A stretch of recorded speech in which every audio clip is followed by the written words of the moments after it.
गरुड़ पुराण हिंदू धर्म के 18 पुराणों में से एक है, जिसे भगवान विष्णु और गरुड़ के संवाद के रूप में प्रस्तुत किया गया है।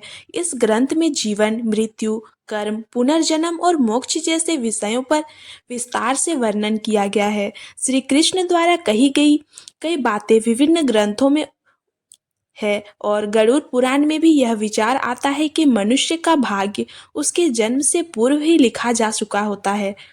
आइए इस पर विस्तार से चर्चा करते हैं।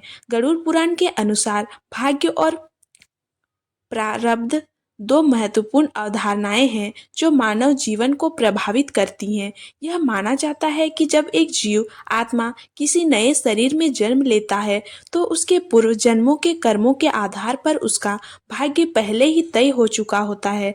इन कर्मों के फल को ही प्रारब्ध कहते हैं, जो व्यक्ति के वर्तमान जीवन में सुख दुख, सफलता असफलता आदि का निर्धारण करता है। गरुड़ पुराण में कहा गया है कि संचित कर्म ये वे कर्म हैं जो व्यक्ति ने अपने पिछले जन्मों में किए हैं और जिनका फल भविष्य में कभी भी प्राप्त हो सकता है। प्रारब्ध कर्म ये कर्म हैं जो फल के आधार पर वर्तमान जीवन का निर्धारण होता है। क्रियामान कर्म ये वर्तमान जीवन में किए गए कर्म हैं जो भविष्य के प्रारब्ध को बनाते हैं। इस प्रकार व्यक्ति का भाग्य उसकी आत्मा के पूर्व जन्मों के कर्मों का परिणाम है, जो उसकी जन्म कुंडली में दर्शाया जाता है।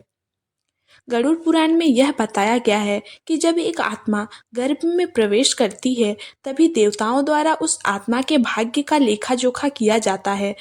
गर्भस्थ शिशु के भाग्य को लिखने का कार्य विधाता नामक देवता करते हैं। वे आत्मा के पूर्व जन्मों के कर्मों के आधार पर उसकी जीवन की प्रमुख घटनाओं और स्थितियों का निर्धारण करते हैं।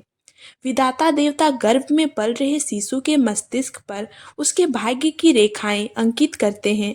ये रेखाएं ही भविष्य में उसकी जीवन की घटनाओं और उसके कर्मों के परिणामों को निर्धारित करती हैं।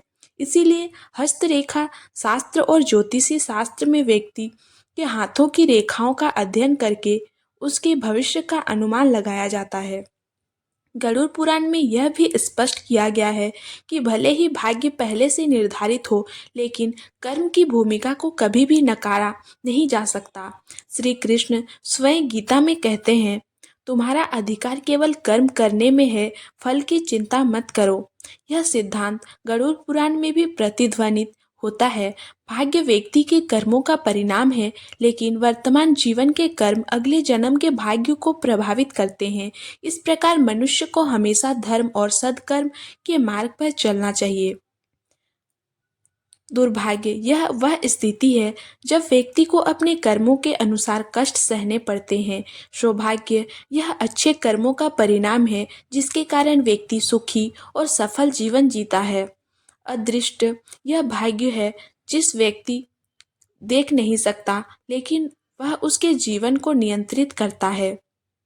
भाग्य और मृत्यु गरुड़ पुराण के अनुसार मनुष्य की मृत्यु भी पूर्व निर्धारित होती है। मृत्यु के समय और स्थान को कोई नहीं बदल सकता। यह यमराज के अधीन होता है, जो व्यक्ति की मृत्यु के समय उसके पाप पुण्य का लेखा जोखा करते हैं। मृत्यु के बाद आत्मा का यात्रा मार्ग गरुड़ पुराण में विस्तार से बताया गया है कि मृत्यु के बाद आत्मा किस प्रकार के मार्ग पर जाती है। पुण्य आत्माएं सूर्य मार्ग पर जाती हैं, जहां उन्हें स्वर्ग में स्थान मिलता है। पापी आत्माएं चंद्र मार्ग पर जाती हैं, जहां उन्हें अपने कर्मों के अनुसार नरक में कष्ट सहना पड़ता है। गरुड़ पुराण के अनुसार भाग्य को पूरी तरह से बदल पाना कठिन है, लेकिन कुछ उपायों से इसे बेहतर बनाया जा सकता है। सत्कर्म और दान, अच्छे कार्य और जरूरतमंदों की मदद करने से कर्मों को सुधार होता है। धार्मिक अनुष्ठान, यज्ञ, हवन और पूजा पाठ से भी कर्मों का शोधन किया जा सकता है। भगवान का स्मरण, भगवान विष्णु की भक्ति से पापों का नाश होता है और शुभ भाग्य का निर्माण होता है। गरुड़ पुराण में भाग्य, कर्म और प्रारब्ध के गहन सिद्धांतों को समझाया गया है। श्री कृष्ण के विचारों के अनुसार मनुष्य का भाग्य उसके कर्मों के आधार पर पहले ही लिखा जाता है, लेकिन अच्छे कर्म और भक्ति से भाग्य में सुधार संभव है। इसीलिए गरुड़ पुराण यह संदेश देता है कि भाग्य को दोष देने के बजाय अपने कर्मों को सुधारें और धर्म के मार्ग पर चलें।